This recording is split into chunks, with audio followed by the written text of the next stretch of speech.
దేవుణ్ణి ఆరాధించడానికి వచ్చాం కనుక సమయము దేవునిది. దేవుని కొరకే మనందరం సమయాన్ని కేటాయించాం. లేకపోతే దేవుని భయం లేకపోతే ఈ ప్లేస్లో కూర్చుండేవాళ్ళం కాదు. ఏ విధ భయం చేతనో కానివ్వండి, ముఖసూత్రి పరంగానో కానివ్వండి, ఎలా అయినా స్థలంలోకి వచ్చాం కనుక మనం దీవించబడాలి. అది దేవుని యొక్క ఉద్దేశం. మీ అందరికీ ప్రేమతో వందనాలు తెలియపరుస్తూ ఉన్నాను.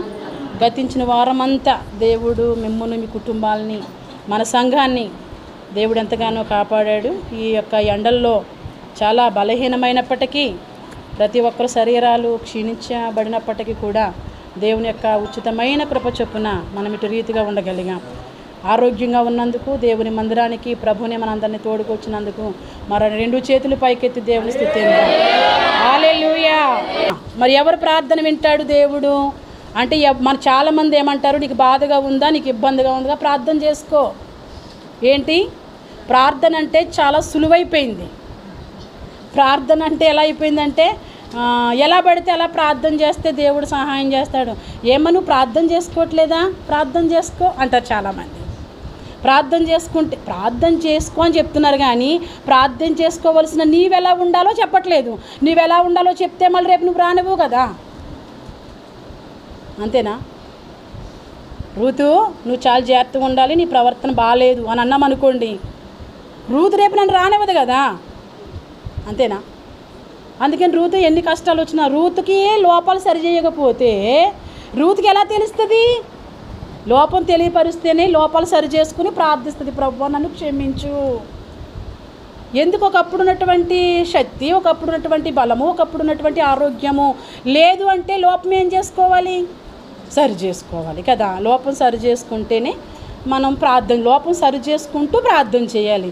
అంతేగాని ఎలా పడితే అలా ప్రార్థన చేసేస్తే ప్రార్థనకు జవాబు రాదు అనే సత్యం ఎవరికి తెలిసినా తెలియకపోయినా దేవుని బిడ్డలారా మీ అందరికీ తెలియాలి. చాలామంది ప్రార్థన చేసుకుంటే దేవుడు వింటాడు. మందిరానికే పోనవసరం లేదు. మందిరానికి పోకపోతే నువ్వు ఎలా ప్రార్థన చేయాలో నీకు ఎలా తెలుస్తుంది? మందిరానికి వెళ్ళకపోతే దేవుని యొక్క గుణగణాలు నీకు ఎలా తెలుస్తుంది? మందిరానికి రాకపోతే వాక్యం వినుటి ద్వారానే కదా విశ్వాసము. ఆ విశ్వాసం నీకు కలగాలంటే ఇంట్లో ఉంటే నీకు తెలియదే. ఇంట్లో ఉంటే నీకు విశ్వాసం ఎలా వస్తుంది? ఇంట్లో ఉంటే విశ్వాసము రాదు. మరి ఎక్కడికి వస్తే విశ్వాసం వస్తుంది? ఎక్కడికి వస్తే నిన్న ఒక సోదరి మన సత్యనారాయణ గారు నిద్రించారు కదా, ఆ రోజున అక్కడికి వెళ్ళిన తర్వాత జ్యోతం చెప్తున్నారు. నాకు మీ పెద్ద మేనత్త అనుకుంటా, జ్యోతమ్మేనా, ఆమె చెప్తున్నారు, అమ్మగారండి మేము పెంతుకొస్తండి, మా కోసం ప్రేయర్ చేయండి, మాకు 3 మగవాళ్ళు, నాకు ఒక బాబు పుట్టాడు, ఆమెనా, మా కొరకు ప్రార్థన చేయండి. మేము మందిరానికి వెళ్ళకపోతే ఎలా ఎదుగుతాం పాస్టర్ అమ్మగారు? మందిరానికి వెళ్ళడానికి వస్తా కూర పట్టుకుని వస్తున్నారండి. మేము కూర తయారు చేసుకుని వెళ్ళేసరికి ముగింపు ప్రార్థన అయిపోతుంది. మేము ఇంటికాడ ఉంటే ఆత్మీయంగా ఎదగలేకపోతూ ఉన్నాం. ఇంటికాడ ఉంటే ఎదగలేకపోతున్నామని ఎక్కడికి వెళ్ళాలంటుంది? ఇంటికాడ ఉంటే ఎదగమండి. ఇక్కడికి వస్తే ఏం పెడుతున్నాం? చుట్టూ త్రవ్వేరు వేసి నీరు పోసినాడు, తన స్వాస్యముగా ప్రత్యేకపరచినాడు. చుట్టూ తవ్వి ఏ పక్క ఉంది? నీ కొలెస్ట్రాల్ తగ్గాలా? మెంతుల రసం తాగు అని అంటున్నారు కదా. అప్పుడు మనం ఏం చేస్తున్నాం? ఆ పక్క కొలెస్ట్రాల్ ఈ పక్క కొలెస్ట్రాల్ తగ్గడం కోసం ఏవేవో చిట్కాలు యూజ్ చేస్తున్నాం. మరి మనం ఎదగాలి అంటే, ఆత్మీయంగా మనం ఎదగాలంటే ఏం తాగాలి? మరి ఇక్కడికి వచ్చినప్పుడు చుట్టూ త్రవ్వుతూ ఉంటారన్నమాట. లోపాలన్నీ కనిపిస్తూ ఉంటాయన్నమాట. ఏం చెయ్యట్లేదో అవి చెయ్యి అని చూపిస్తుంది, ఏం విడిచిపెట్టాలో అవి విడిచిపెట్టు అని చూపిస్తుంది. అదే కదా, చుట్టూ త్రవ్వి ఎరువు వేసి నీరు పోస్తే ఈ నీరుతో ఈ సారంతో నువ్వు ఈ వారం అంతా ఏం చేయాలి? రేపు వారం ఏ వాక్యం చెప్పేమో అంటే పుస్తకాలు ఇలా అనేస్తున్నారు. అంటే ఈ వారం అంతా ఏం ప్రార్థన చేసుకున్నారు? చైరేయండి ఆమెకి. ఏం ప్రార్థన చేసుకున్నారు? ప్రభువా ప్రార్థించే నీవు నా ప్రార్థనకు జవాబు రావడం లేదంటే నా ప్రార్థనలో పాపం ఉందేమో, అయ్యా నా దోషాలు నీకు నాకు మధ్య అడ్డుగా వచ్చాయేమో అని ఎంతమంది అనుకుని ప్రార్థించారు? అంటే గంటలు శ్రమపడి ప్రయాసపడి ప్రార్థించుకొని ప్రభువా బిడ్డలకి ఏం చెప్పాలని దినమంతా ప్రార్థన చేస్తే ఈ శ్రమ అంతా ఏమైపోయింది? వృధా అయిపోయింది. అంటే నువ్వు ప్రార్థన చేసుకునేటప్పుడు కూడా అమ్మో నా పాపం దేవునికి నాకు అడ్డుగా వస్తుందన్నమాట నీకు గుర్తు రాలేదు. అంటే నువ్వేం చేస్తున్నావు? వస్తున్నావు కానీ. అందుకనే ఈ ప్రజలు వినటం మట్టుకి వింటున్నారు, కనులతో చూస్తున్నారు, కానీ గ్రహించడం లేదు అని వాక్యం పోయిన వారం మీకు చాలా 2-3 వారాల క్రితమే చెప్పుకుంటూ వచ్చాను. దగ్గరుండి చూస్తున్నారు కానీ ఏమి తెలియనట్లుగా ఉన్నారని వాక్యము మనకి వాక్యం ద్వారా అర్థమవుతూ ఉంది. మనం ప్రార్థన చేసేటప్పుడు ఎలా ఉండాలి, ఏం విన్నామో అవన్నీ లోపల సరి చేసుకునే కదా ప్రార్థించాలి. ప్రార్థన చేసుకుంటే మన హృదయంలో పాపం ఉండకూడదన్నారు. అమ్మో, నా హృదయంలో ఎవరినైనా నేను తిట్టేనా, ఎవరినైనా అపహాసం చేసేనా, ఎక్కడైనా బూతులాడేనా, ఎక్కడైనా పలకరాని మాటలు పలికేనా, అవన్నీ చూసుకుని మనం ఏం చేయాలి? ప్రార్థన చేయలేదు. అంటే మీరు ఏం చేయలేదంటే అది కూడా చేయలేదు. అందుకనే మళ్ళీ వారు రిపీట్ అవుతుంది, దేవుడు పాపుల మనవి ఆలకించాడు. ఈ వారమైనా గుర్తుంచుకుని ప్రార్థన చేసుకోండి, ప్రభువా నేను పాపిగా ఉండకూడదు నాయన అని. తర్వాత ఏమంటున్నది, ఎవడైనను దైవ భక్తి ఎవరికి ఉండాలంట? దైవభక్తులుగా పిలువబడుతున్న వాళ్ళు ఏముండాలి? దైవభక్తి ఉండాలి. దైవభక్తి ఉంటే నీకు ఏం జ్ఞాపకం ఉంటుంది? వాక్యం జ్ఞాపకం ఉంటుంది. వాక్యమే కదా నిన్ను దైవభక్తిలోనికి తీసుకువెళ్ళేది. మరి ఈరోజు వాక్యం నీకు గుర్తు లేదంటే నువ్వు దైవభక్తురాలివి, దైవభక్తుడివి కాదనే అర్థమైపోతుంది. ఎవడైనను దైవభక్తుడై ఉండి ఆయన చిత్తము చొప్పున జరిగించిన ఎడల. ఎంతమంది దేవుని చిత్తాన్ని జరిపిస్తున్నారు? నీ కుటుంబంలో, నీ వ్యక్తిగత జీవితంలో, లేక నీ భర్తలో, లేక నీ భార్యలో, నీ బిడ్డల్లో ఎవరిలో దేవుని చిత్తం కనిపిస్తుంది? నాలో పెద్ద దేవుని చిత్తం కనబడదు కానండి, మా ఇంట్లో దేవుని చిత్తం కనిపిస్తుందండి. మా కుటుంబంలో మా భార్యాభర్తలు ఇరువురిలో దేవుని చిత్తం కనిపించదు కానండి, చిన్న బిడ్డల్లో దేవుని చిత్తం కనిపిస్తుందని. ఎంతమంది కుటుంబాల్లో దేవుని చిత్తం కనిపిస్తుంది? ఒకసారి ఆలోచన చేసుకోండి, పరిశీలన చేసుకోండి. ఈ సమయము, ఈ దినము మనకి క్షేమాన్ని ఇవ్వాలి. ఈ భక్తి మనకి ప్రయోజనాన్ని ఇవ్వాలి. ఈ భక్తి మన జీవితంలో ఎంతో వృద్ధిని తీసుకురావాలి. ఎంతో వృద్ధి తీసుకురావాలంటే చాలా వృద్ధిని తీసుకురావాలి. మన భక్తి దేవుని చిత్త ప్రకారంగా ఉందా? భక్తి ఎలా చేయాలంటే, ప్రార్థన కూడా ఎలా పడితే అలా చేస్తే ప్రార్థనకు జవాబు రాదు. ప్రార్థించే నీలో దేవుని చిత్తం మాత్రమే ఉండాలి.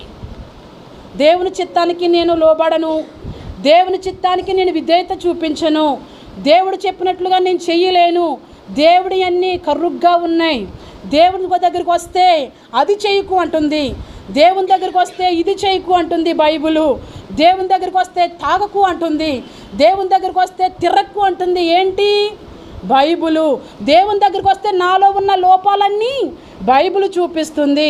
అందుకని బైబిల్ ఇష్ట ప్రకారం నేను భక్తి చేయాలి అంటే నేను చేయను. మరి ఎలా చేస్తావమ్మా? నా ఇష్ట ప్రకారంగా నేను చేస్తాను. నీ ఇష్టం ఏంటి? నాకు తోచినప్పుడు వస్తాను. మంచిది. ఇంకా నీ ఇష్టం ఏంటి? నాకు గుర్తుకొచ్చినప్పుడు వస్తాను. ఇంకా నీ ఇష్టం ఏంటి? ప్రజలందరూ నన్ను ప్రేమిస్తేనే వస్తాను. ఇలాంటి భక్తి ఏమాత్రం ప్రయోజనాన్ని చేకూర్చదు. భక్తి చాలా కష్టం అండి. భక్తి చాలా కష్టం. మేము కూర్చున్నప్పుడల్లా భక్తి గురించే మాట్లాడుకుంటూ ఉంటాం. కొందరిలో భక్తి లక్షణాలు కనిపించట్లేదు. ఎవరు మాట్లాడుకుంటారంటే పాస్టర్ గారు, నేను కాదు, నా దగ్గరకు వచ్చి కూర్చుంటారే వాళ్ళు, మేము మాట్లాడుకుంటాం. ఏమని? కొంతమందిలో భక్తి లక్షణాలు కనిపించట్లేదు, కొంతమందిలో భక్తి లక్షణాలు కనిపిస్తున్నాయి. ఒక విశ్వాసి దేన్ని చూసి చెప్తున్నాడు? కొన్ని సేవకురాలను అంటే నేను చూసి చెప్తున్నాను. విశ్వాసులు కూడా చెప్తున్నారు. దేన్ని చూసి చెప్తున్నారు? వారి పనులే కదా, వారి యోగ్యమైన పనులే కదా. ఈమె కరెక్ట్గా భక్తి చేస్తున్నాడండి, కాస్తో కోస్తో. వీళ్ళైతే సరిగ్గా భక్తి కూడా చేయట్లేదేంటి అంటూ ఉంటారు నా దగ్గరకు వచ్చి. మన విశ్వాసులే అనగా మీలో కొందరే. అప్పుడు నేను ఏం చెప్పాలి? సరైన భక్తి వీళ్ళు చేస్తున్నారు, సరైన భక్తి వీళ్ళు చేయడం లేదని. దేవుని బిడ్డ, దేవుని సంగమా, దేవుని ఇష్టమైనటువంటి భక్తి నువ్వు చేస్తున్నావా? నీ ఆరాధన దేవునికి ఇంపుగా ఉంటుందా? నీ పూజ దేవుడు ఆస్వాదిస్తున్నాడా? నీకు దేవుణ్ణి తృప్తిపరుస్తున్నావా? నీ ఆరాధనతో, నీ పాటలతో, నీ ప్రార్థన ద్వారా. నీ రాక, దేవుని మందిరానికి బయలుదేరిన నీ రాక దేవునికి సంతోషాన్ని కలగజేస్తుందా? ఇసురో దేవుడు అంటే వస్తే దేవునికి సంతోషం కలగదే. దేవుని నీ రాక ఎలాగ ఉండాలంటే దేవునికి సంతోషాన్ని కలగజేయాలి. నీ రాక నీకు జీవాన్ని ఇవ్వాలి, నీ రాక నీకు వృద్ధిని ఇవ్వాలి, నీ రాక నువ్వు అభివృద్ధిలోనికి రావాలి. ఎలీషా అంటాడు, ఒక అబ్బాయి చనిపోయాడు. ఒక అబ్బాయి చనిపోతే ఏలి అంటాడు కదా, ఈ కర్ర పట్టుకుని వెళ్ళు, దారిలో ఎవరితో కూడా నువ్వు మాట్లాడుకో, ఒకవేళ సేవకుడి దగ్గర ఉన్నావని చెప్పి అయ్యా గెహాజీ వందనాలని చెప్తారేమో, తిరిగి నువ్వు వందనాలు కూడా చెప్పకు. ఎందుకో తెలుసా, అతనిలో ఉన్న అభిషేకాన్ని గెహాజీకి ఇచ్చి ఆ కర్రకి ఇచ్చి పంపిస్తున్నాడు. ఎవరి దగ్గరికి? చనిపోయిన కుమారుడు దగ్గరికి. వీడేం చేస్తున్నాడు, నేను చాలా గొప్పవాడిని చెప్పి రాంగతోండనే ఆ శవం దగ్గరికి రానామానేసి, చనిపోయిన కుమారుడు దగ్గరికి రానామానేసి బోడి పెత్తనాలు చేసుకుంటూ, వాళ్ళకి సెల్యూట్ కొట్టుకుంటూ, వీళ్ళకి నమస్కారం కొట్టుకుంటూ, ఎలా ఉన్నారని పలకరించుకుంటూ తానుకు తోచినట్లుగా వచ్చాడు. అయితే చనిపోయిన కుమారుడి మీద ఇలా కర్ర పెట్టాడు. బ్రతికాడా? మరి నేనేం చెప్పి పంపించాడు, నువ్వు వెళ్ళు బ్రతుకుతాడు, నేను వస్తాను వెనకాల, ఈ కర్ర ఇచ్చి నీకు పంపిస్తున్నాను, చనిపోయిన పాడి మీద ఈ కర్ర పెడితే వాడు బ్రతుకుతాడు అని చెప్పాడు. మరి ఎందుకు బ్రతకలేదు? ఆయన చెప్పడంలో లోపమా, వీడు చేయడంలో లోపమా? ఎవరిలో లోపం? చేయడంలోనే లోపం కాదా? మరి ఈరోజు మన భక్తి దేవుని చిత్త ప్రకారంగా ఉందో లేదో పరిశీలన చేసుకోవాలి. మనందరము కూడా దేవుని చిత్తానుసారంగా మాత్రమే మనం భక్తి చేయాలి. ఎట్టా పడితే అలా ప్రార్థన చేసినా, ఎలా పడితే అలా జీవించినా ఏమాత్రం కూడా ప్రార్థనకి జవాబు రాదు. మరొక మాట మీకు చూపిస్తాను.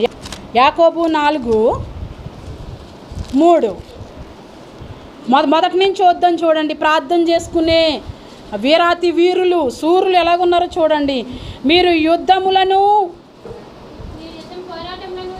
పోరాటములను దేని నుండి కలుగుచున్నవి? మీలో యుద్ధాలు పోరాటాలు దేని నుండి కలుగుతున్నాయి?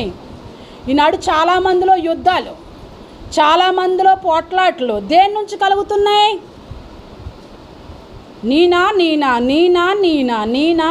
నేనంతంటే నేనంత, దాని గురించే యుద్ధాలు పోరాటాలు కలుగుతున్నాయి అని అంటున్నాడు. ఇక్కడ ఏమంటున్నాడు, మీ అవయవములలో పోరాడు, మీ భోగేచ్ఛల నుండియే కదా మీరు ఆశించుచున్నారు కానీ మీకు దొరుకుటలేదు.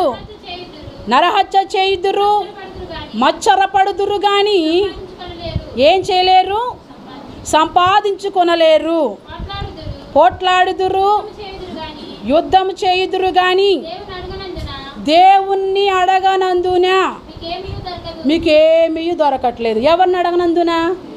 అమ్మా, వాక్యములో దేవుణ్ణి అడగనందున ఏమీ దొరకట్లేదని అక్కడ ఉందా, కానీ వస్తున్న మేము దేవుణ్ణి అడుగుతున్నాం. ఏంటి ఇక్కడ వాక్యం అంటుంది, దేవుణ్ణి అడగనందున మీకు దొరకట్లేదని చెప్తుంది. కానీ మేమైతే ప్రార్థన చేసుకుంటున్నాం. ఎప్పుడు ప్రార్థన చేసుకుంటున్నారు? లేవంతోడనే ప్రార్థన చేసుకుంటున్నాం, ఖాళీ దొరికితే ప్రార్థన చేసుకుంటున్నాం, మా పనికి వెళ్ళేటప్పుడు ప్రార్థన చేసుకుంటున్నాం, పని నుంచి ఇంటికి రాగానే ప్రార్థన చేసుకుంటున్నాం, తిని పడుకోగానే ప్రార్థన చేసుకునే పడుకుంటున్నామమ్మా. అయితే ఈ వాక్యానికి మాకు సంబంధం ఏమి? ఇక్కడైతే మీరు అడగట్లేదు, మీరు ప్రార్థన చేసుకోవట్లేదు అని వాక్యం చెప్తుంది. మేమైతే ప్రార్థన చేసుకుంటున్నాం కదా, మేమైతే కాస్తో కోస్తో ప్రార్థన చేసుకుంటున్నాం. అదే ఇక్కడ చెప్తున్నాడు కదా. ఏంటది? ప్రార్థన చేస్తున్నారంట. దేంతో ప్రార్థన చేస్తున్నారు? మచ్చరంతోనూ ప్రార్థన చేస్తున్నారంట. ఏం చేస్తున్నారంట? మచ్చరం వాళ్ళ మీద వీళ్ళ మీద భేదం పెట్టుకుని ప్రార్థన చేస్తున్నారంట. ప్రార్థన చేస్తున్నారంట దురుద్దేశంతో. ప్రభువా, సత్యవతి మీద నేనే బాగుండాలి, ప్రభువా ఇదిగో రమ్య మీద నేనే బాగుండాలి, నాయన ఇదిగో అది కొంచెం పట్టు కట్టుకుంటే నేను ఇంకా పట్టు కట్టుకోవాలి. ఏముంటుంది హృదయంలో? దురుద్దేశం. అడుగుతున్నాం. ఎలా అడుగుతున్నాం? దురుద్దేశంతో అడుగుతున్నాం. ఎలా చేస్తున్నాం? మనసులో ఏదో బాధ పెట్టుకుని, మనసులో ఏదో అసూయ పెట్టుకుని ప్రార్థన చేసుకున్నాం. ఇలాంటి ప్రార్థన దేవుడు వినడు. చదవండి. మీరు అడిగినను మీ భోగముల నిమిత్తము వినియోగించుటకై దురుద్దేశముతో అడుగుదురు గనుక మీకేమీ దొరకడలేదు. ఇక్కడ అడుగుతున్నారంట, ప్రభువా మాకు సహాయం చేయి నాయన, అది సహాయం చేయి నాయన, అది కావాలి ఇది కావాలి అని అడుగుతున్నారు. అది కావాలి ఇది కావాలని అడిగి మనలో ఏముండకూడదు? ప్రార్థించే మనలో ఏముండకూడదు? దురుద్దేశం ఉండకూడదు. ప్రార్థించే మనలో ఇంకేముండకూడదు? ఏముండకూడదు?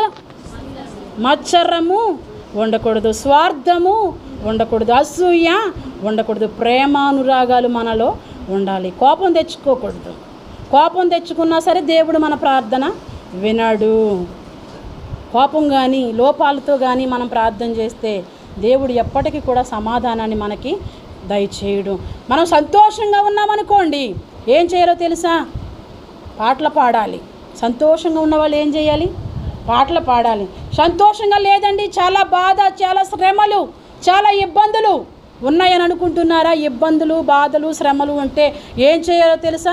ప్రార్థన చేయాలి. ఎప్పుడు ప్రార్థన చేయాలి? అన్నీ సవ్యంగా ఉన్నప్పుడు కాదండి. కష్టాలు వచ్చేటప్పుడు, బాధలు వచ్చేటప్పుడు, ఇబ్బంది కలిగేటప్పుడు వాక్యం అదే చెప్తుంది. సమస్యలు కలిగేటప్పుడు నువ్వు ప్రార్థన చేయి. శోధనలో ప్రవేశించకుండానట్లు మెలుకు కలిగి ప్రార్థన చేయి. ఆ శోధన నీ మీదకి ఎందుకు వచ్చిందో నువ్వేం చేయాలి? ఇది నాకే ఎందుకు వచ్చింది ప్రభువా, నువ్వు ప్రార్థన చేయాలి. సంతోషంగా ఉంటే నువ్వేం చేయాలి? పాటలు పాడాలి. అంతేకాదు ఇంకేం చెప్తుందో తెలుసా వాక్యము? మీలో ఎవరైనా రోగి ఉన్నాడా? వాడేం చేయాలి? సంఘ పెద్దను పిలిచి ప్రార్థన చేయాలి. అతడు ఏం చేస్తాడు? నూనె రాసి ప్రార్థన చేస్తాడు. మరి సంఘ పెద్దను పిలవాలి. ఎప్పుడు పిలవాలి? వాక్యం మనకి ఎన్ని నేర్పుతుందో చూడండి.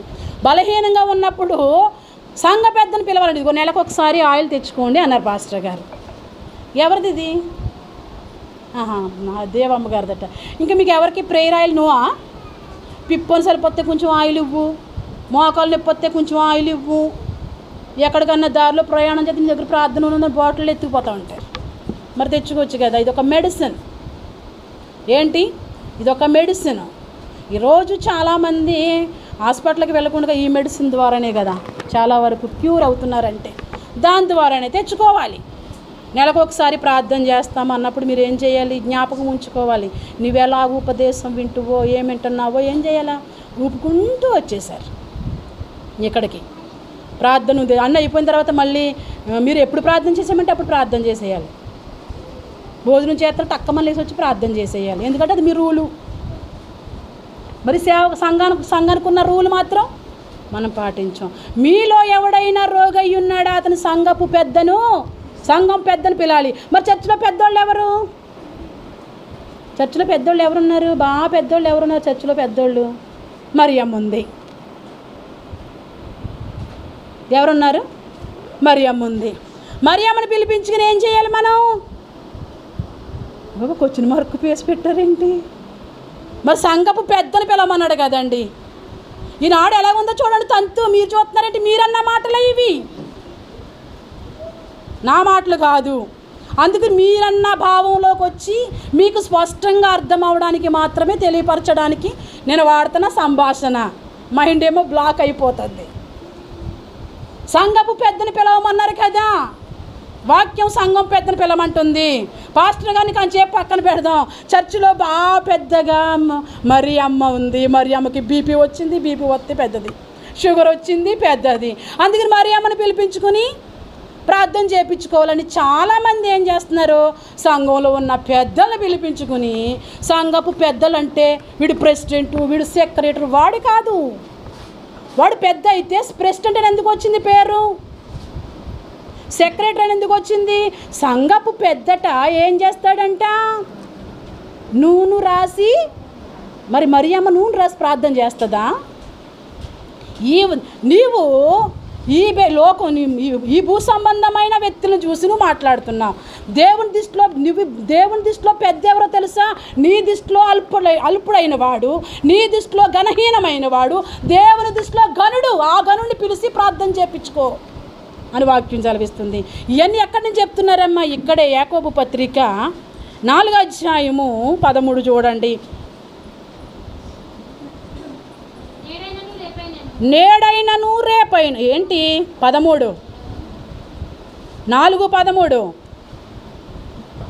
యాకోబు 4:13 మీలో ఎవడైనను ఎవనికైనను. ఎక్కడున్నారు మీరు? మరేమైంది నీకు?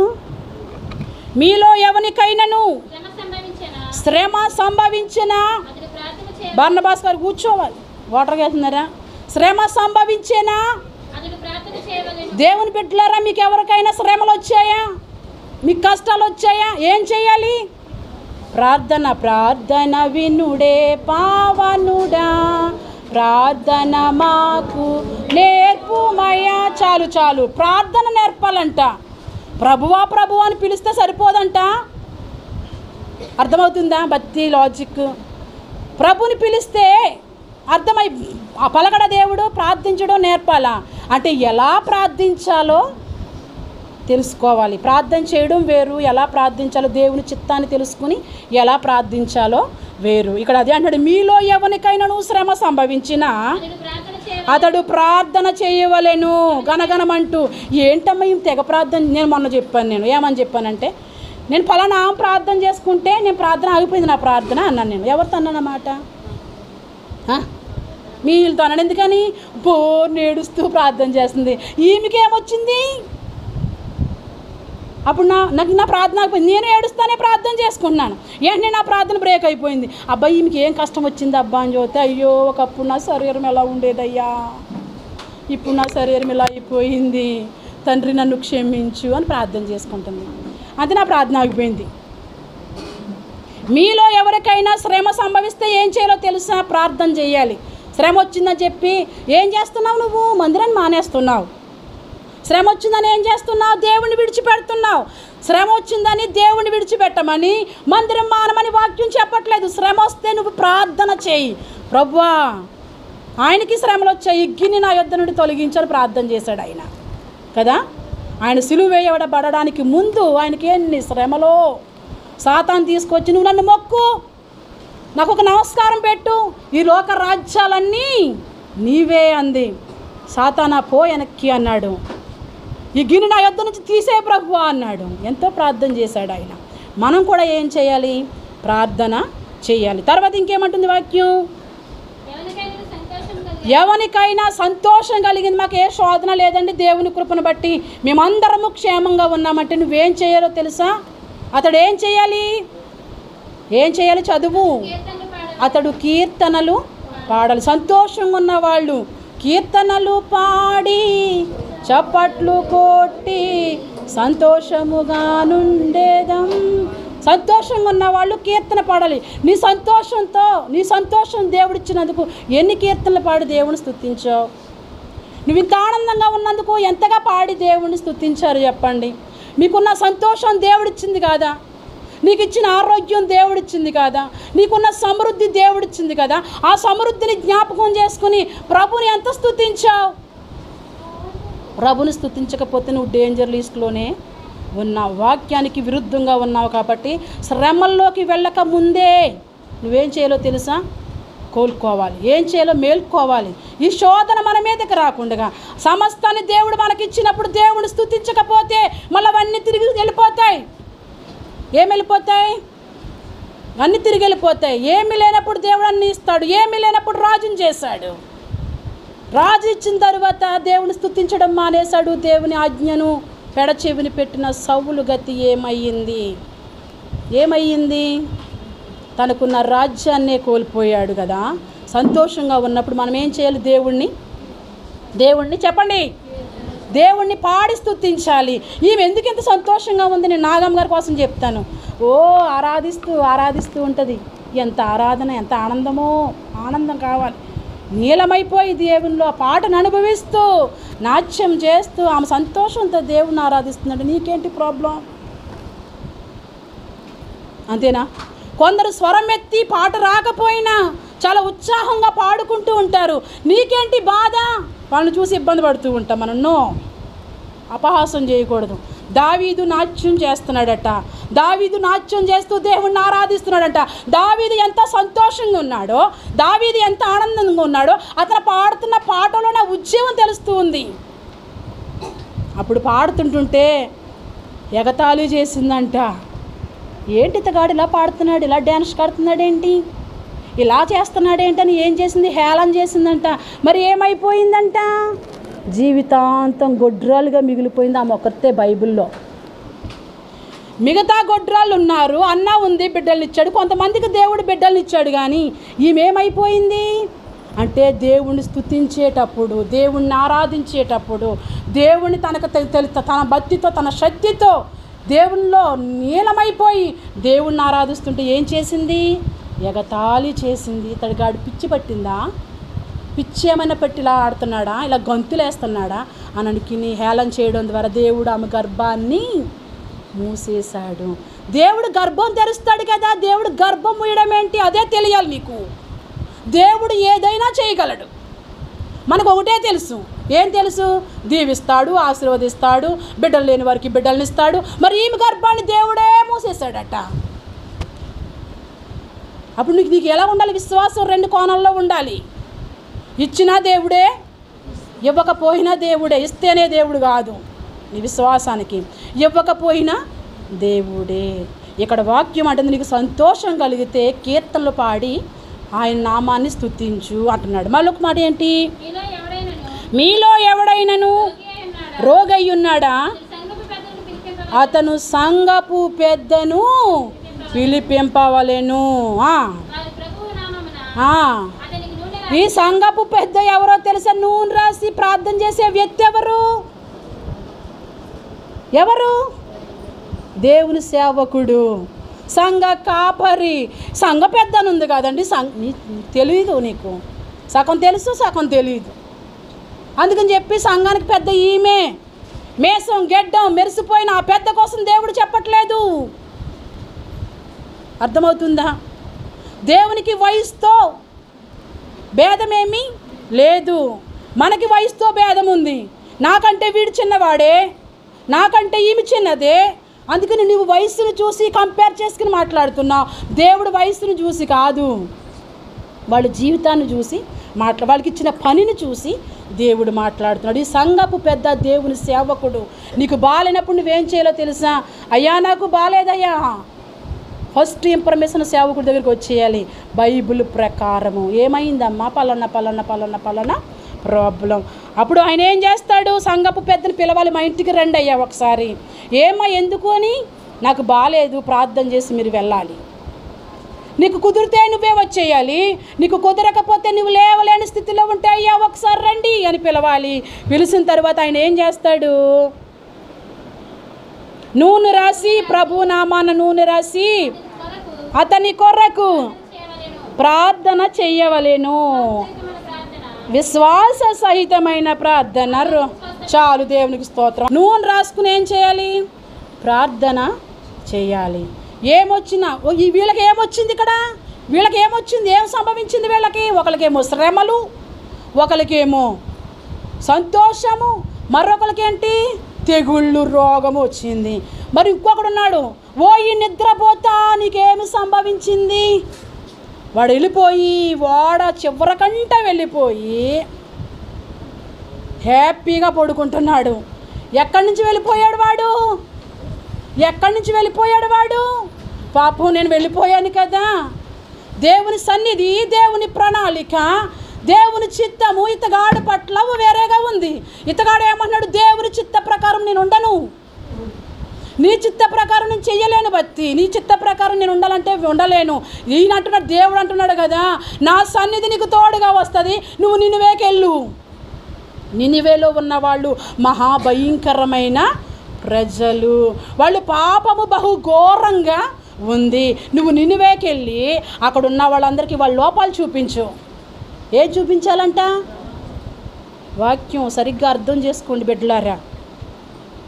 ఆయన దొరికేటప్పుడే మనం తీసేసుకోవాలి మాటలు, తర్వాత మనకు దొరుకుతాయని గ్యారంటీ ఏమీ లేవు. ఇట్లాంటి వాక్య సారం కలిగిన మాటలు దొరుకుతాయని మాత్రం నేను గ్యారంటీగా చెప్పలేనండి. ముఖసూతితోనే చెప్పేస్తున్నారు ఈనాడు చాలామంది. భక్తి మనసుని సంపాదించుకోవడానికి తప్పది. నీ మేలు కోరి ఏం చేయాలో తెలుసా? నేను సరి చేయాలంటే నీ మేలు కోరి ఉన్నది ఉన్నట్లుగానే, అమ్మ కడుపులో ఇంత గడ్డ ఉంది, అయిపోయి ఎంతైనా పట్టుకొచ్చి నీ బల మీద పెట్టేస్తాను, నన్ను కోసేసి తీసేసి బతికించు అంటాం కదా. డాక్టర్ చెప్పకపోతే నువ్వు చచ్చిపోతావని, నువ్వు బ్రతకాలని ఏం చేయమంటున్నావు? ఎన్ని లక్షలైనా పట్టుకొచ్చి బల్ల మీద పెట్టేసి ఎమర్జెన్సీగా ఆపరేషన్ చేయించేస్తావు. అడు సాయంత్రం చేస్తానంటే నువ్వు ఇప్పుడే చేసే అంటావు. ఎందుకని? ప్రాణాల మీదకి వచ్చేస్తుందేమోనని. దేవుని వాక్యం కూడా అంతే. ప్రాణాల మీదకి తెచ్చుకోకుండానే దేవుని చిత్తను గ్రహించుకోవాలి. నష్టం తెచ్చుకోకుండానే, కీడు తెచ్చుకోకుండానే. కీడు వచ్చేసింది ఇతగాడికి, వెళ్ళిపోయాడు.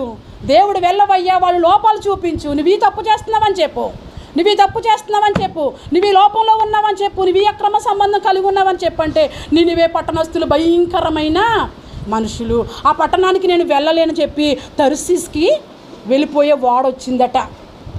వాడొస్తే కొన్ని డబ్బులు ఇచ్చేసి వాడెక్కేసి వాడ చివరికి వెళ్ళిపోయి పడుకున్నాడు. నువ్వే వాడలో ఉండవలసిన వాడివి, నువ్వు నినివేకి వెళ్ళవలసిన వాడివి, నినివేలో ఉండవలసిన వాడివి. నినివే పట్టణంలో ఉండి లోపాలు సరిదిద్దుకోవలసిన వాళ్ళు ఈనాడు నినివే పట్టణంలో ఉన్నారా? తర్సీస్కి వెళ్ళిపోయారు. తర్సీస్కి వెళ్ళిపోదామనుకున్న యోన బాగున్నాడా? సరిగ్గా యోన ఏ ఓడలో ఉన్నాడో, ఏ ఓడ చివరినున్నాడో ఆ సముద్రంలోనే పెద్ద తుఫాన్. దేవునికి స్తోత్రం చెప్పండి. ఈనాడు శ్రమ, ఈనాడు కష్టం, ఈనాడు బాధలు ఎందుకు వస్తున్నాయంటే దేవుని విడిచిపెట్టినందున. ఎవరిని విడిచిపెట్టినందున?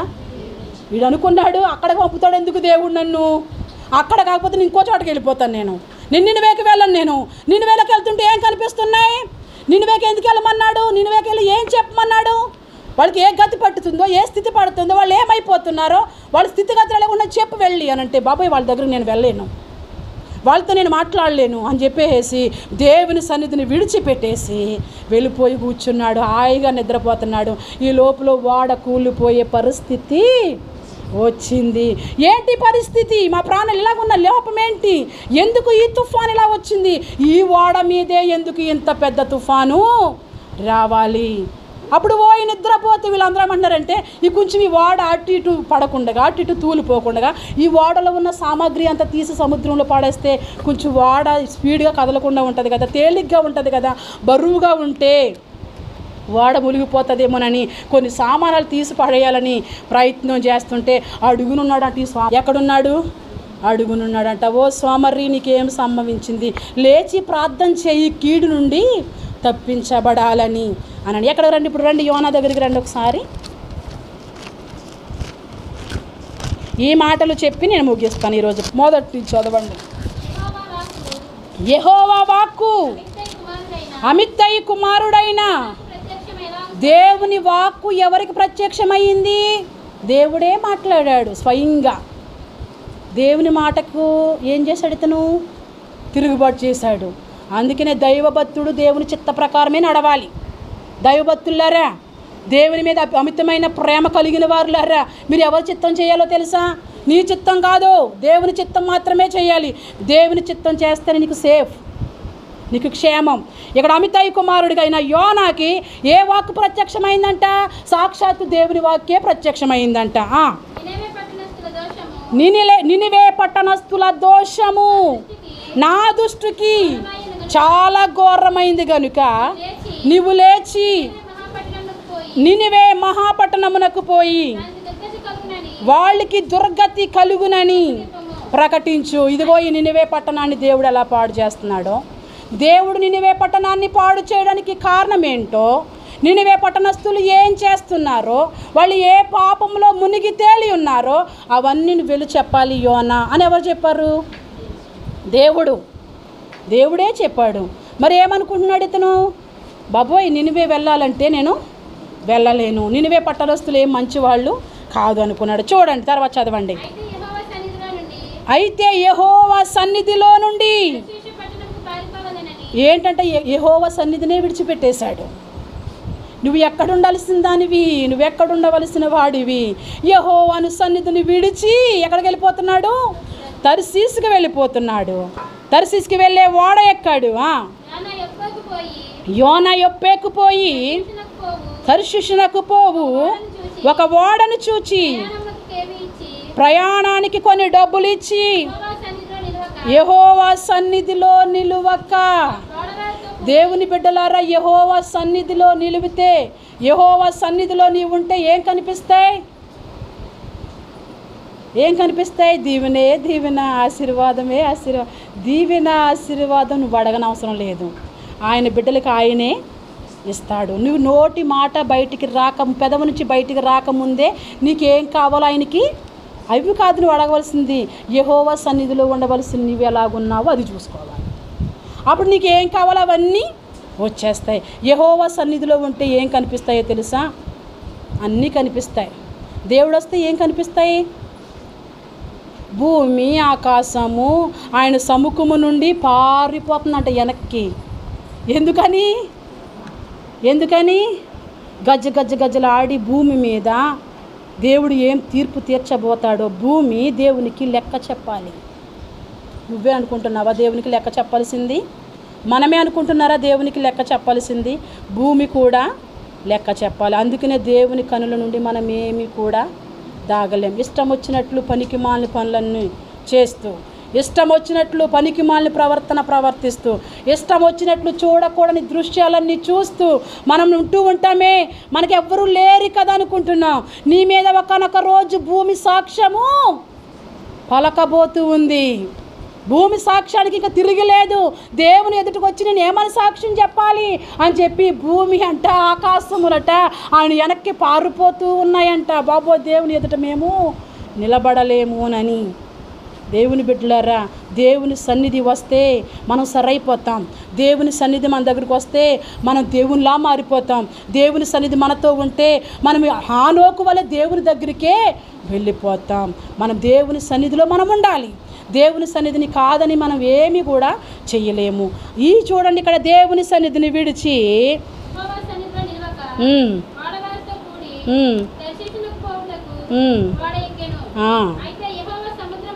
అయితే యెహోవా సముద్రము మీద ఒక గాలి పుట్టించగా, ఏటంట సముద్రం మీద ఎవరు పుట్టించారంట? దేవుడండి కష్టాలన్నిటినీ తీర్చేస్తాడండి. ఏంటండి, దేవుడు కష్టాలు లేకుండా చేసేస్తాడండి. మరి సముద్రంలోనే తుఫాన్ ఏంటంటే ఇది ఎవరు పుట్టించారంట? అన్నీ తెలియాలి మనకి. అన్నీ తెలియకపోతే వైద్యం ఎలా జరుగుద్దండి? జబ్బు తెలిస్తే కదా వైద్యం చేసేది. ఏం దయమని ఏటిది?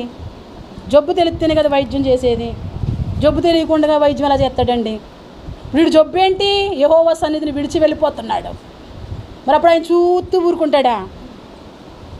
నీకు నచ్చినట్టు చెయ్యి, నీకు తోచినట్టు చెయ్యి, నీకు ఇష్టం వచ్చినట్టు చెయ్యి, నీ ఇష్టం. నీకెవడ బ్రేక్ వేస్తాడు? నిన్నెవడ ఆపుతాడు? ముక్కుకి గేలం వేసి, గుర్ర బండి వెళుతున్నప్పుడు ముక్కుకి గేలం వేసి వాడు స్వాధీనంలో పెట్టుకుని నడుపుతాడే. డ్రైవింగ్ వాడు చేస్తాడే. మన డ్రైవింగ్ కూడా ఆయనే చేస్తాడు. ఈరోజు బాగుంటుంది. వాడు ఎక్కినప్పుడు బాగానే ఉన్నాడు బిడ్డ, సగం దూరం వచ్చినప్పుడు బాగానే ఉన్నాడు బిడ్డ. ఆహా, ఎంత నిమ్మలంగా ఉంది, ఎంత చల్లని గాలి. ఇలా ఉండవలసిన నా జీవితాన్ని చల్లగా కూల్గా ఉండవలసిన నా జీవితాన్ని, ఇంత చక్కగా ఇంత హ్యాపీగా ప్రయాణం చేయవలసిన నా జీవితానికి నినివేకి వెళ్ళమంటాడా? నినివేకి వెళ్ళి నువ్వు ఈ పని చేస్తున్నావు నన్ను చెప్పమంటాడా? అది నా తరమా? నేను అలా చెప్తే వాళ్ళు ఊరుకుంటారా? నన్ను చంపేరు. ఎవరు అనుకుంటా? చంపితే చచ్చిపో, అంతే కదా. దేవుని కోసం చనిపోవడమే. హతసాక్షుల లిస్టుకి వెళ్ళిపోతాం. హతసాక్షులంట బలిపీఠాల దగ్గర ఉండి అంగలారుస్తున్నారంట. ప్రభువా త్వరగా రా, నువ్వు త్వరగా రా అంటే ప్రభు ఏమంటున్నాడు? ఇంకా హతసాక్షులు అవ్వాల్సిన లిస్ట్ ఉందట. కొందరు ఉన్నారంట. హతసాక్షుల సంఖ్యలో మీరు ఎవరైనా ఉన్నారేమో. అలా చంపబడతాం క్రీస్తు కొరకు. చావు ఎలాగైనా వస్తుంది కదా. జబ్బు రూపంలో అయినా చావు వస్తుంది, యాక్సిడెంట్ ద్వారా అయినా చావు వస్తుంది, ఏమైనా ఈ రూపంలో అయినా చావు వస్తుంది, హతసాక్షుల రూపంలో అయినా చావు వస్తుంది. భయం ఎందుకు చావుకి? చావుకి మనం భయపడాల్సిన పని ఏమీ లేదు. వాళ్ళు లోపం చూపిస్తే నన్ను ఎక్కడ చంపేస్తారో. చక్కటి గాలి, వీరుస్తున్న గాలి, చల్లని వాతావరణం, అబ్బా వాళ్ళు ప్రయాణం చేస్తే ఎంత రీసెంట్గా ఉంటుందో అనుకుని హ్యాపీగా వెళ్ళిపోయి దీన్ని చూడడం ఎందుకు? కిందకి వెళ్ళిపోయి పడుకుందాం. ఎంత సుఖం వస్తే పడుకుంటాడండి, అంతేనా? ఎంత సుఖం కోరుకున్నాడో దేవుని సన్నిధిని విడిచిపెట్టి. దేవుని సన్నిధిలో ఉంటే సరి చేసుకోవలసిన వాడు, దేవుని మాటలు విని బుద్ధిని సరి చేసుకోవలసిన వాడు వీటన్నిటిని పక్కన పెట్టి వాడ చివరికి వెళ్ళిపోయి శుభ్రంగా పడుకున్నాడు. చదవండి. ఏ వాడలైతే ఉన్నాడో యెహోవా తుఫాన్ పుట్టిస్తాడని, యెహోవా శ్రమలు కలగజేస్తాడని వింటున్నా నీకు తెలియాలి. దేవుడు ఏ బాధలు రానివ్వడండి, ఏ శ్రమలు రానివ్వడండి అని అనుకోకండి. నీ ప్రవర్తన సరి లేకపోతే నిన్ను శిక్షించేది కూడా ఈయనే. ఎందుకో తెలుసా? నీకు శిక్ష కలగడానికి మళ్ళీ తిరిగి ఆయన తట్టు వస్తావని. ఈ యోనాకి ఎందుకు శ్రమ వచ్చిందో తెలుసా? తిరిగి మళ్ళీ యెహోవా సన్నిధికి యోనా రావాలి. దేవుని విడిచిపెట్టి స్వేచ్ఛగా వెళ్ళిపోతున్నాడు కాబట్టి ఎక్కడికి రావాలి ఇప్పుడు ఇతగాడు? మళ్ళీ తిరిగి దేవుని సన్నిధికి రావాలి. సముద్రమందు అయితే యెహోవా సముద్రము మీద పెద్ద గాలి పుట్టింపగా, సముద్రమందు గొప్ప తుఫాను రేగి ఓడ బద్దలైపోయే గతి వస్తుంది. ఈనాడు చాలామంది కుటుంబాలు కూలిపోయే గతి వస్తుంది. కుటుంబాలు సైతము కూలిపోతున్నాయి. కారణం ఏంటంటే పెద్ద తుఫాన్ నీ కుటుంబం మీదకి వచ్చింది. నీ కుటుంబంలో ఏదో అవిధేయత, నీ కుటుంబంలో ఏదో అవినీతి, నీ కుటుంబంలో ఏదో అక్రమము, నీ కుటుంబము దేవుని సన్నిధిలో ఉండవలసిన నీ కుటుంబము దేవునికి దూరంగా ఉంటుంది కనుక నీ కుటుంబం మీదకి ఏమొచ్చింది? ఓడ బద్దలైపోయే పరిస్థితి యోనా వల్ల వచ్చింది. నీ కుటుంబం కూడా కూలిపోతుంటే నువ్వేం చేస్తున్నావు? దేవునికి కూడా ఏదో వ్యతిరేకమైన పని నువ్వు చేసావని ఇక్కడ వాక్యం అర్థమవుతుంది.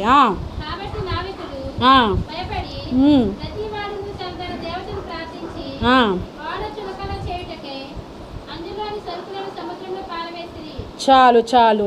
ప్రార్థించుకునే విషయంలోనే దేవుని చిత్తం కాదండి. ప్రార్థించుకునే విషయంలోనూ దేవుని చిత్తం ఉండాలి. నీ ప్రవర్తన విషయంలో కూడా దేవుని చిత్తం ఉండాలి. ప్రార్థించుకుంటేనే దేవుని చిత్తం కాదు, ప్రార్థించుకోవడంలోనే దేవుని చిత్తం ఉంటే సరిపోదు.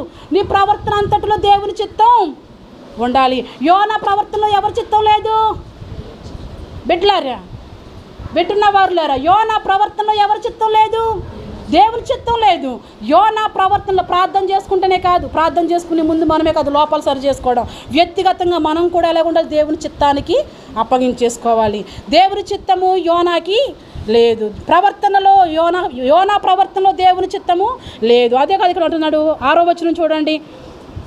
అప్పుడు ఓడ నాయకుడు అతని యొద్దకు వచ్చి, ఓ ఈ నిద్రపోతా, నీకేమొచ్చింది?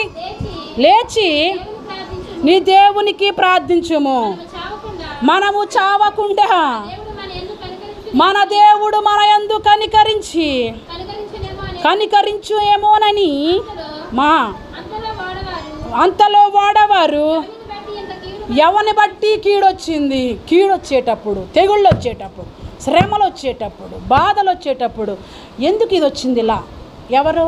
వాళ్ళని బట్టి, వీళ్ళని బట్టి కాదు, మనల్ని బట్టి. తుఫాను ఎవరిని బట్టి వచ్చింది? వాళ్ళు ఉన్న వాళ్ళని బట్టా? ఓడ ఎక్కిన యోనాను బట్టా? యోనాను బట్టి ఓడలో ఉన్న వాళ్ళందరికీ ఆ శ్రమ వచ్చింది. వాళ్ళు ఏం చేస్తున్నారు? ప్రార్థన చేయాలి.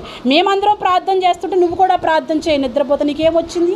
శుభ్రంగా తినేసి పడుకుంటున్నావా అని ఓడ నాయకుడు అడిగాడు. ఇప్పుడు ఏం చెప్పాలి? ఇప్పుడు ఏ ఓడ మీదకి వచ్చేసింది తుఫాను? యోనా ఎందులో ఉన్నాడో అందులోకే తుఫాను ప్రారంభించింది. ఇప్పుడు యోనా ఏం చేయాలి? యోనాని అడిగినప్పుడు ఏం చేయాలి? చూడండి ఏం చేయాలో. నీకేమొచ్చింది అని నేను. అంతలో వాడవారు ఎవరిని బట్టి వచ్చింది కీడు? నీ భర్తను బట్టి వచ్చిందా నీ కుటుంబం మీద కీడు? నీ భార్యని బట్టి వచ్చిందా నీ కుటుంబం మీద కీడు? నీ బిడ్డలను బట్టి వచ్చిందా కుటుంబం మీదకి కీడు? ఎవరిని బట్టి వచ్చిందని ఎవరు అడుగుతున్నారు? ఓడలో ఉన్నవారు అడుగుతున్నారు. ఎవరిని బట్టి? నిన్ను బట్ట. ఈ సమస్య ఏంటి? ఇన్ని సమస్యలు రావడానికి కారణం ఏంటి? నువ్వు దేవుని విడిచిపెట్టినందుకు నీకు సమస్యలు. యోనా ప్రవక్త, యోనా భక్తుడు, యోనా దేవుని సన్నిధి చేత నింపబడినవాడు. మరి యోనాకు ఏమొచ్చింది? శ్రమ వచ్చింది. ఎందుకు వచ్చింది? యోనా వెళ్ళకూడని ప్లేస్కి వెళ్ళిపోతున్నాడు. ఆ వెళ్ళకూడని ప్లేస్కి వెళ్ళడంలో దేవుని చిత్తము లేదు, యోనా చిత్తం మాత్రమే అందులో ఉంది. అందుకని వీళ్ళు అంటున్నారు ఎవరిని బట్టి వచ్చింది అని అడుగుతూ ఇక్కడ ఏం చేస్తున్నారో చూడండి. చక్కటి మాటలు కనిపిస్తాయి ఇక్కడి నుంచి. ఎంత కీడు మాకు సంభవించడానికి తెలియటకై చీట్లు వేద్దాం, చీట్లు రాసి వేసేద్దాం. చీట్లు రాసి వేసేటప్పుడు ఎవరి పేరు వచ్చేసింది? యోనా పేరు వచ్చేసింది. అంతమంది ఉంటే వాళ్ళ పేరు రావాలగా. ఎప్పుడు నా కోసమే చెప్పేస్తాడా దేవుడు? ఇంకెవరి కోసం చెప్పడా? ఎవరి కోసం చెప్పడా? ఎక్కడ ఏం చేస్తున్నా ఫుల్ ఎవిడెన్స్తో వస్తుంది. సీట్లు వేసారు. అసలు ఎవడో మనం తెలుసుకుందాం, ఎవరి తప్పో చూసుకుందాం. ఎవడైతే తప్పు చేశాడో వాడే దొరికిపోతాడని సీట్లు వేసి ఇలాగ మడత పెట్టి అలాగే ఇంగానే యోనా పేరు వచ్చేసింది. యోనాను మెచ్చుకోవాల్సింది ఏంటంటే యోనా తప్పులు దాచుకునేవాడు కాదు. నువ్వు చెప్పు నేను చెప్తాను అనేవాడు కాదు. నా గురించి నీకు దేవుడే వర్తమానం పంపించాడా? దారే పోయే దానమ్మ ఏమన్నా వర్తమానం చెప్పాడా? ముందు నువ్వు చెప్పు నేను చెప్తాను అనేవాడు యోనా ఏమీ కాదు. ఏమన్నాడో చూడండి. అంతలో ఓడవారు ఏం చేశారు? కీడు సంభవించడానికి ఒక సీటు వేశారు. చీట్లు వేయుదుము రండని చీట్లు వేయగా చీటు యోనా మీదకు వచ్చాను. కాబట్టి వారు అతను చూచి ఎవరిని బట్టి కీడు మాకు సంభవించును. చూడండి, కీడు వచ్చిన వాళ్ళు ప్రతి ఒక్కరూ తెలుసుకోవలసిన వాళ్ళు, కష్టాలు వచ్చే వాళ్ళు తెలుసుకోవలసిన వాళ్ళు, నష్టాల్లో ఉన్న వాళ్ళు తెలుసుకోవలసిన వాళ్ళు. మ్యాటర్ ఇక్కడ కనబడుతుంది. ఇక్కడ ఏంటో తెలుసా? ఎవరిని బట్టి కీడు మాకు సంభవించును అని యోనా దగ్గరికి వచ్చి, యోనా నీ వ్యాపారం ఏంటి? నువ్వెవరు పర్సనవి? నువ్వు ఎవరి వ్యక్తివి? అసలు నువ్వు ఎవరివి? నువ్వు ఎవరికి సంబంధించిన వాడివి? నీ జాతి ఏంటి? నీ మతం ఏంటి? నువ్వు ఏ ఊరు నుంచి వచ్చావు? నీ బంధు బలాలు ఎక్కడా? అదే కదా అక్కడ ఉంది అని అడుగుతున్నారు. అసలు నేను ఎవరో తెలుసా మీకు? ఎవరంటున్నారు? యోనా. నేను ఎవరో తెలుసా? ఈ భూమి ఆకాశాన్ని సృష్టించిన యెహోవా దేవుని మనిషిని. వీళ్ళందరూ గుండు జారిపోయింది. అమ్మో, ఇంత ఇటువంటి వ్యక్తివా నువ్వు? చదివితే ఇంకా బాగుంటుంది, చదవండి. సంభవించును. ఇదిగో మొదట నీ వ్యాపారం ఏమిటో, నువ్వు ఏ సంఘం నుంచి వచ్చితివో, నీ దేశం ఏంటో, నీ జనం ఎవరో, నీ సంఘ విశ్వాసులు ఎవరో, ఈ సంగతి అంతయు మాకు తెలియచేయమనగా అతడు వారితో ఇట్లా, నేను హలో, నేను ఎబ్రియుడును. ఏటమ్మా? సముద్రమునకును భూమికిని సృష్టికర్తయై ఆకాశమందుండు దేవుడయ్యున్న యెహోవా యందు నేను భయభక్తులు ఉంటున్న వాడిని. ఎవరినో తెలుసా? సముద్రాన్ని భూమిని సృష్టించిన వానికి నేను భయపడేవాడిని. నేను సామాన్యమైన మనిషిని కాదు. నా డ్రెస్ పలానా పలా, నా దేవుడు పలానా పలానా. మరి నువ్వు ఇలాగెందుకు వచ్చావు? నువ్వు ఇలాగెందుకు వచ్చావు? ఈ కీడు ఎందుకు వచ్చిందో తెలుసా? నన్ను బట్టియే. మరి ఇప్పుడు మేము ఏం చేయాలి? తీసుకెళ్ళిపోమని జనం దగ్గరికి వెళ్ళిపోతావా? నువ్వు ఉండవలసిన ప్లేస్కి వెళ్ళిపోతావా అని అంటే నన్ను ఎత్తేసి అందులో పడేయండి. అప్పుడు కూడా నేను వెనక్కి వెళ్తాను అంట్లా. వీడు బాధలు వచ్చినా బుద్ధి మారట్లేదు, శ్రమలు వచ్చినా బుద్ధి మారట్లేదు, ఇబ్బందులు వచ్చినా బుద్ధి మారట్లేదు, తెగుళ్ళు వచ్చినా బుద్ధులు మారట్లేదు. ఎన్నో సమస్యల చేత కురింగిపోతున్నప్పటికీ ఏం రావట్లేదు? బుద్ధి రావట్లేదు. యోనాలాగా వీడేమంటున్నాడు? సరే సరే పోన్లే, తీసుకెళ్ళిపోండి. వెనక్కి తీసుకెళ్ళిపోయి నేను పలానా చోటకి వెళ్ళాలి, నినివేకి చెందవలసిన వాడిని. ఏ పట్టణస్థుడు? నీ పట్టణం ఏంటి? నినివే. నీ సంఘం ఏంటి? నీ దేవుడెవరు? యెహోవా. మరి నువ్వెవడికి సంబంధించిన వాడివి? దేవునికి సంబంధించిన వాడివి. ఎవడి చేతి కింద ఉండవలసిన వాడివి? దేవుని చేతి కింద ఉండవలసిన వాడివి. అదే కదా ఇక్కడ అడుగుతున్నారు. అదే ఇక్కడ అడుగుతున్నాడు. నువ్వెక్కడుండాలో ఆ ప్లేస్లో ఉండాలి. నువ్వు ప్లేస్ మారితే సమస్యలే, ప్లేస్ మారితే యుద్ధాలే, ప్లేస్ మారితే పోరాటాలే. ప్లేస్ మారేటప్పుడు నీకు గుర్తు ఏం రావాలి? ఏం రావాలి? నా వ్యాపారం ఏంటి? నేను ఎక్కడికి వెళ్ళేవాడిని? నేను ఎక్కడ దేవుణ్ణి ఆరాధించవలసిన వాడిని? నేను ఎక్కడ దేవుణ్ణి పూజ చేసుకునేవాడిని?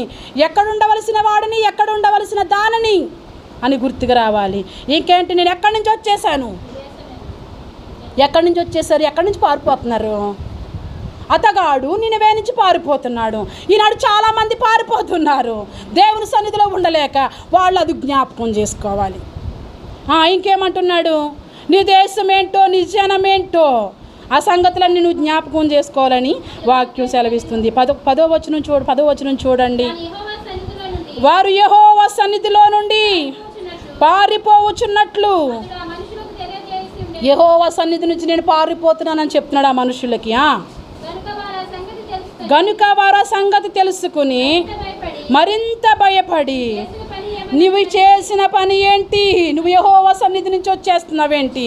దేవునికి మధ్య నీకు సంబంధం ఉన్న వ్యక్తివి నువ్వు. దేవునితో సహవాసం చేయవలసిన వ్యక్తివి నువ్వు. దేవుని విడిచిపెట్టేశావు, దేవుని ప్రజలను విడిచిపెట్టేశావు, నినివే పట్టణాన్ని విడిచిపెట్టేశావు, ఆ ప్రజలందరినీ విడిచిపెట్టి ఈ మార్గం గుండా వెళ్తున్నావేంటి? నీకు భయం లేదా యోనా అని అడుగుతున్నాడు. వారు సముద్రం పొంగిపోతుంది, తుఫాన్ ఇంకా అధికమైపోతుంది, ఇందక్కడ మీద ఇంకా రెట్టింపు అయిపోతుంది. మెల్లమెల్లగానే ఉంటాయి కదండి. ఆ మెల్లమెల్లలో ఒక గొప్పకే తెలిసిపోవాలి మనకి. రెండో గొప్ప తెలిస్తే మళ్ళీ బ్లడ్ వచ్చేస్తుంది. ముందు గొప్ప బ్లడ్ రాదు. రెండో గొప్ప ఏం చేస్తుంది? బ్లడ్ వచ్చేస్తుంది. మూడో గొప్ప ఏం చేస్తుంది? ఇరిగిపోతుంది. నాలుగో గొప్ప ఏం చేస్తుంది? పర్సన్ అయిపోతుంది. ఇప్పుడు ఏం చేస్తుంది? కొంచెం కొంచెం కొంచెం కొంచెం యోన పాళ్ళు పెరిగిపోతున్నాయి. ఆ సముద్రం మీద ఆ తుఫాను మరింత అధికమైపోతుంది. సముద్రము మా మీదకి రాకుండా ఏమొచ్చేస్తుందంట? యోనా దేవుని మాట వినకపోతే సముద్రమే ఓడలోకి. ఏవండి, ఓడలో సముద్రం ఉంటే సేఫ్. సముద్రం వెళ్ళి వాళ్ళలో ఉంటే నువ్వు లోకంలోనే ఉండాలి, లోకము నీలో ఉండకూడదు. మనం పాపిష్టి జనం మధ్యనే ప్రయాణం చేయాలి. పాపం మనలో ఉండడానికి వీల్లేదు. పాపిష్టి వాళ్ళ దగ్గర ఉన్నప్పుడు పాపం రాకపోతే ఇంకేం వస్తుంది? లోకంలో తిరిగినప్పుడు లోకం అంటుకోకపోతే ఇంకేం వస్తుంది అని ఇలా అనుకోవడానికి ఏమి మాత్రం ఇది లేదు. ఈ సముద్రము మాలోకి రాకుండా ఉండడానికి త్వరగా చెప్పు ఏం చెయ్యాలో యోనా అనంటే, అది మీ మీదకి రాకుండా ఉండాలంటే నేను ఎక్కి అందులో పడితేనే కానీ అది నెమ్మలించదు అనుకుంటున్నాడు. ఇక్కడ తప్పులు తెలుసుకుంటూ ఉన్నాడు. చదవండి తర్వాత. మేము నీకేమి చేయవలనని అడుగగా యోనా నన్ను బట్టే ఎవరు బట్టో కాదు, ఇంతమంది వాడలో ఉన్నారే, మీ ఎవరిని బట్టి కాదు. ప్రాబ్లం అంతటికి కారుకుని ఎవరిని ఒప్పుకుంటామా? నేను కాదన్నారో, వాళ్ళు కాదన్నారో, అక్కడ ఏదో జరిగిందన్నారో అని వాళ్ళ మీద వాళ్ళ మీద జరిగిందని విడిచిపెట్టేసి చెప్పుకుంటూ ఉంటాం. యోనా పరువు పోతుందని ఆలోచించుకున్నాడా? యోనా సాక్ష్యం పోతుందని ఆలోచించుకున్నాడా? అయ్యో ఈ మాట చెప్తే నాకు చిన్నతనం కింద ఉంటుందని ఆలోచించుకున్నాడా? నన్ను బట్టియే దేవునికి కావలసిన వారు, దేవుని చిత్తం చేయాల్సిన వాళ్ళు ఒప్పుకోవలసిన విషయాలు ఏంటో తెలుసా? ఇవి. నన్ను బట్టి ఏ కీడు సంభవించిందని, నన్ను బట్టి ఏ గొప్ప తుఫాను వచ్చేనని మాకు తెలిసే ఉన్నది. నన్ను ఎత్తి సముద్రములో పడవేయుడి. దేవునికి స్తోత్రం చెప్పండి. నన్ను ఎత్తేసి ఎందులో వేసేయాలి? సముద్రంలో వేసేయాలి. సముద్రంలో వేసేస్తే అక్కడ నుంచి ఫినిష్ అయిపోతాను, ఇంకా చచ్చిపోతాను. ఇంకా దేవుడికి నాకు సంబంధం ఉండదు, ఇంకెవరికి ఏ ప్రాబ్లం ఉండదు. సముద్రం లేదు. అప్పటికప్పుడే దేవుడు సేపకు ఆజ్ఞాపించేశాడు. ఎవరికి ఆజ్ఞాపించేశాడు? నీ అవసరం, నీ ప్రాబ్లం తీరుస్తాడు దేవుడు. చింతించకు బిడ్డ. దేవుడికి తెలుసు పన్ను కట్టాలి. అప్పులోడు వచ్చేసాడు. ఏసైకి పని ఏమి లేదు. అప్పుడు ఏసైతో ఉన్న వాళ్ళకి పని కూడా ఏమీ లేదు. ఇంటి పన్ను కొట్టు. పన్ను వచ్చేసింది, డోర్ కొట్టేశారు. పన్ను కట్టాలి నువ్వు అన్నారు. అప్పుడు పేతురు, వెళ్ళు. ఎక్కడికి వెళ్ళినయ్యా? సముద్రం కాడికి వెళ్ళు. ఏం చేయనయ్యా? వలేస్తే ఏమొస్తుంది చెప్పాలి. పొడుగుండి పోతున్నారా?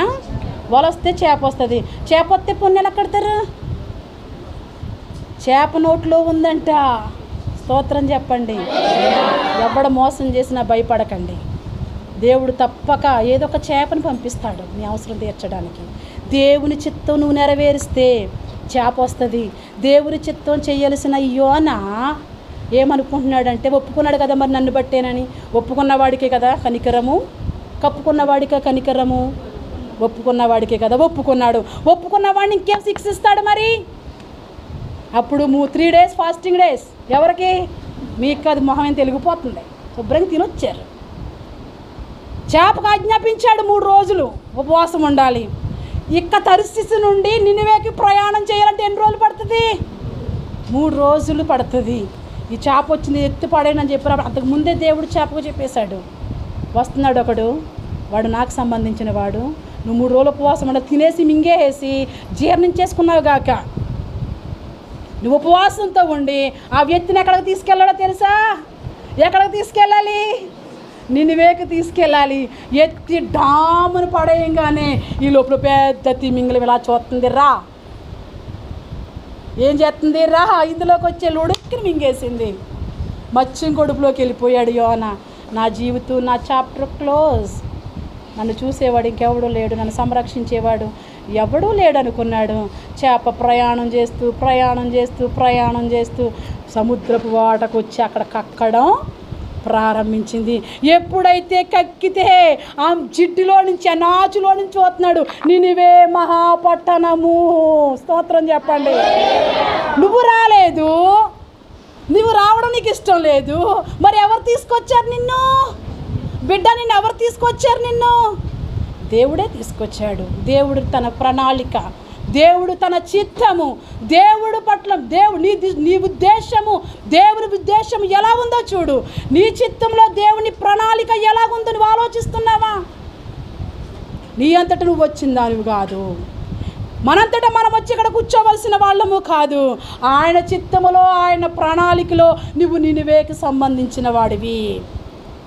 నువ్వెవరికి సంబంధించిన వాడివి? నినివేకి సంబంధించిన వ్యక్తివి. నినివేని సంఘానికి చూసుకోండి, దేవుణ్ణి సేవకుడిని చూసుకోండి. ఎన్ని సమస్యలు వచ్చినా సమస్యలు గుండా తీసుకొచ్చి అక్కడ ఎక్కించేశాడు. ఏంటి తిరిగి తిరిగి తిరిగి నేను ఇంకా బ్రతికే ఉన్నానా? ఏంటి ఎలా ఉంటుందండి చేప కక్కితేని? ఫ్రెష్గా ఉంటుందా? చేప కోసేటప్పుడు పొట్టలో ఉన్న పేగులు చూస్తారు కదా, అసలు స్మెల్ ఏమి రాదు, స్ప్రే మంచి స్మెల్ వస్తుంటుంది. చేప కొయ్యంగానే ఎంత స్మెల్లో, అసలు ఎక్కడ కొంచెం నాచు కూడా ఉండదు చేప కడుపులో కదా. అటువంటి యోనా ఎలా ఉంటాడు మరి? పేగులు చుట్టూ ఉన్న నాచు ఉంటుంది చూడండి, ఆ మధ్యలో పేగులు ఉంటాయి చూడండి, అంత గలీజ్గా ఉంటాడు. అయ్యో, అందులో నుంచి చూస్తున్నాడు. చూడంగానే ఏం బోర్డు కనబడింది? ఏ బోర్డు కనబడింది? నినివే. అయ్యో బాబు, ఎక్కడికైతే వెళ్ళకూడదు అనుకున్నాను, దేవుని సన్నిధి నుంచి ఎక్కడికి పారిపోతావు బిడ్డ? దేవునికి దూరంగా ఎక్కడికి వెళ్ళిపోవాలనుకుంటున్నావు? దేవుడిని పిలుస్తుంటే, దేవుడిని ఆకర్షిస్తుంటే, దేవుడు నీ ద్వారా ఏదో చెయ్యాలని అనుకుంటే, ఈ దేవుడు కాదని నేను తర్షీషుకు వెళ్ళిపోతాను, ఇక్కడ నేను ఉండలేను. దేవుని సన్నిధిలో ఉంటే అమ్మ నాకు చాలా కష్టంగా ఉంది, దేవుని సన్నిధిలో ఉంటే చాలా ఇబ్బందిగా ఉంది, దేవుడు లోపాలు చూపించి సరి చేస్తూ ఉన్నాడు, ఈ లోపాలు నేను సరి చేసుకోలేను. మరి ఎక్కడికి ప్రయాణం చేస్తావు? తర్షీషుకి వెళ్ళిపోతాను, బాగుంటుంది అక్కడ. అక్కడ అడిగేవాళ్ళు లేడు, చేసేవాళ్ళు లేడు, ఎవరికి లెక్క నేను చెప్పనవసరం లేదని దేవుని ప్రణాళికతో ఇక్కడికి వచ్చావు, దేవుని చిత్త ప్రకారం ఇక్కడికి వచ్చావు. ఇక్కడికి రావడంలో దేవుని ఉద్దేశం నీ పట్ల ఉంది. నినివే పట్ల దేవుని ఉద్దేశం, యోనా పట్ల దేవుని ఉద్దేశం ఎలా ఉందో ఇక్కడ కూర్చున్న మీ అందరి పట్ల ఈరోజు చెప్తున్నా నేను, మీ అందరి పట్ల దేవుని ప్రణాళిక ఉంది. నువ్వు దేవుని ప్రణాళికతోనే ఇక్కడికి వచ్చావు. దేవుడే నిన్ను నడిపించాడు అంటే దేవుడు నిన్ను ఎంత ఇష్టపడుతున్నాడో చూడు. అటు వెళ్ళకు, ఇటు వెళ్ళకు, ఎటు వెళ్ళకు. శ్రమ వచ్చిందా తట్టుకో, బాధ వచ్చిందా తట్టుకో, తుఫాన్లు వచ్చాయా ఓర్చుకుని నీ ప్రయాణం నినివేకి మాత్రమే తీసుకువెళ్ళు, నినివేకి మాత్రమే వెళ్ళు అని దేవుని ప్రణాళిక చొప్పున మనందరం ఈ స్థలాల్లో కూర్చున్నాం. అంటే ఇప్పుడు నువ్వు ఏ ఆత్మతో నింపబడ్డావు? దేవుని ఆత్మతో. దేవుని ఆత్మతోనే నింపబడ్డావా? ఇలా వచ్చిన నీవు దేవుని ఆత్మతో నింపబడాలి. దేవుని ఆత్మ నీలో లేకపోతే దేవుణ్ణి ఆహ్వానించు. ప్రభువా నాకు రా, నీ సన్నిధి నాకు కావాలి, నీ సన్నిధిలో నేను ఎక్కడికి పారిపోను ప్రభువా, నీకు దూరంగా నేను వెళ్ళను, నీకు దూరంగా నేను వెళ్ళలేను, నేను వెళ్ళిపోవాలనుకుంటున్నాను, నువ్వు వెళ్ళనివ్వడం లేదు. ఎందుకు వెళ్ళనివ్వడం లేదు? ఏదో ఒక తుఫాన్ రప్పిస్తున్నావు, ఏదో ఒక గాలిని రప్పిస్తున్నావు. వాడ ఎలా అయితే పగిలిపోయే స్థితికి వచ్చిందో నా కుటుంబంలో కూడా నా కుటుంబం కూలిపోయే పరిస్థితికి, అందుకు నేను నీ ప్రణాళికలోనే ఉన్నానని నాకు అర్థమవుతూ ఉంది. ఇప్పుడు నేను నీ చిత్తాన్ని చేయాలి. నీ చిత్తం ఏంటో నాకు తెలియపరచు, నీ ఉద్దేశం ఏంటో నాకు తెలియపరచు, నేనేం చేయాలో నాకు చెప్పయ్యా, నీ చిత్తాన్ని నేను చేస్తాను. దేవుడు నిన్ను చాలా దూరం తీసుకొచ్చాడు. నువ్వేమీ చేయకుండా ఎక్కడుండిపోయావు? ఎక్కడున్నావో ఆ ప్లేస్లోనే ఉండిపోయావు. దేవుడి భారం నీ మీద పెట్టాడు. దేవుని యొక్క బాధ్యత చేయాల్సిన పని నీకు చాలా ఉంది నీ మీద. నువ్వేం చేస్తున్నావు? ఈ పని నాకేమీ లేదులే, నాకు ఏ పని లేదనుకుంటున్నావు. దేవుని సన్నిధిలో ఉన్న నీకు ఒక పని ఉంది. యోనా తెలియపరిచినట్లుగా, యోనా నినివేకి వెళ్ళి దేవుని మాటలు ప్రకటించవలసినట్లుగా దేవుని యొక్క బాధ్యత భారం నీ మీద ఉంది. దేవుని గురించి చెప్పాల్సిన భారం, దేవుడు నీతో ఏం మాట్లాడుతున్నాడో, ఏ వారం ఏమైతే మాట్లాడుతున్నాడో అది ఇతరులకు నువ్వు ఏం చేయాలి? ఇతరులకు ఏం చేయాలి? వీడు చెప్తే నా మాట వినడని పారిపోకు. వీడు వినేవాడు కాదే, నా మాట వినేవాడు కాదే అని యోనలా వెనక్కి తగ్గకు. వాడు విన్నా వినకపోయినా ఏంటండి, ఈరోజు ఖచ్చితమైన బోధ మేము ఎందుకు చేస్తున్నామంటే విన్నా వినకపోయినా వాడికి భయపడి, బాబోయ్ నమ్మి పరిచర్య అప్పగించాడు, నమ్మి అప్పగించాడు. సామర్థ్యం కొలదే అప్పగిస్తాడు. సామర్థ్యం లేని వారికి ఎలా ఇస్తాడు? వాని సామ్రాజ్యం కొరకు దేవుడేస్తూ ఉంటాడు. ఆ సామ్రాజ్యంలో దేవుడు మనకు అప్పగించిన ఆ సంఘంలో మనం ఏం చేయాలి? పారిపోకుండా, నష్టాలు తెచ్చుకోకుండా, బాధలు తెచ్చుకోకుండా, మళ్ళీ ఈ ఓడలోంచి ప్రాబ్లం వెళ్ళిపోతే చేప కడుపులోకి వెళ్ళిపోకుండా, చేప దేవుని మాట వింటుంది, కాకి దేవుని మాట వింటుంది, సముద్రము దేవుని మాట వింటుంది, పక్షులు దేవుని మాట వింటున్నాయి. వాటన్నిటికంటే నేను చాలా శ్రేష్టమైన వారము. ఎప్పుడు వింటావు దేవుని మాట? ఎప్పుడు వింటావు దేవునికి? ఎప్పుడు లోబడతావు? ఎప్పుడు దేవుని చిత్తం చేస్తావు? ఎన్నో సంవత్సరాలు దాటి వెళ్ళిపోతున్నాయి. బుద్ధిపూర్వకంగా మార్పు లేదు, స్వభావపూర్వకంగా మార్పు లేదు. రేపని ఎల్లుండని వాయిదాలు పెట్టుకుంటూ వెళ్ళిపోతున్నావు. దేవుడు ఇంకా వెయిట్ చేస్తున్నాడు నీ కోసం. ఆయన కౌగిట్లోకి రావాలని, ఆయన చిత్తంలోకి రావాలని, ఆయన ప్రణాళికలో రావాలని, నీవు ఆయన ఏకమైపోవాలని, ఆయన సన్నిధిలో నువ్వు ఉండాలని కోరుకుంటూ ఉన్నాడు. ఈ మాటలు మీ జీవితంలో నెరవేరేటట్లుగా ఈ మాటలు జ్ఞాపకం ఉంచుకొని దేవుని చిత్తం నీ విషయంలో ఏమై ఉందో అది జ్ఞాపకం ఉంచుకోవాలని ప్రభు పేరట మనవి చేస్తూ ఈ నా మాటలు ముగిస్తూ ఉన్నాను.